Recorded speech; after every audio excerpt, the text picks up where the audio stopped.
belakangan mulai naik, apakah tepat sekarang masuk? Properti ya? Saya nggak tahu sih ya, saya belum lihat yang kayak kenaikan yang signifikan sih ya kalau dari sektor properti. Cuma saya pribadi ngelihatnya gini ya.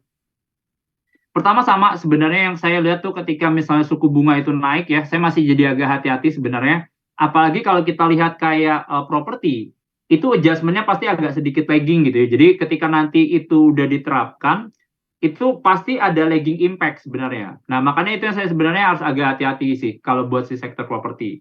Jadi ketika suku bunga tinggi, cycle-nya tinggi, saya nggak mau terlalu ini sih ya buat sektor properti. Apalagi cycle properti itu tuh kejadiannya sama di beberapa negara nih Pak Ari gitu. Maksudnya di Eropa itu melemah, di Amerika kelihatan banget melemah ya.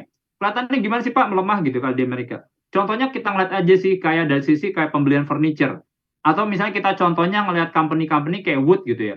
Itu mereka jualan ini kan banyak kan ke US. Itu permintaan benar-benar turun banget. Kalau kita lihat data-data kayak construction start, habis itu kayak penjualan rumah baru, nah itu sebelum-sebelumnya itu nggak terlalu bagus. Nah jadi harusnya saya lihat kayak cycle-nya sama lah. Yang kedua gini sebenarnya, gimana kita ngeliat sektor properti adalah ngeliat sektor semen sebenarnya.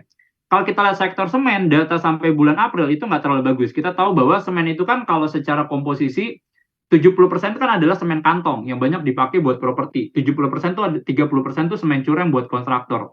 Nah itu demand tuh nggak terlalu bagus nih di sektor semen. Nah jadi saya lihat, kenapa ya? Nah, cuman sebenarnya kalau kita lihat ya, kenapa kalau buat pemain-pemain properti itu tuh arah bisnisnya itu adalah lebih banyak gedein recurring income. Karena recurring income lah ini yang sebenarnya menurut kita akan lebih sustain buat jangka panjang. Jadi sesimpel bayangin gini ya, investor tuh lebih appreciate bisnis yang modelnya recurring income. Kelihatan kayak contohnya Pakuwon.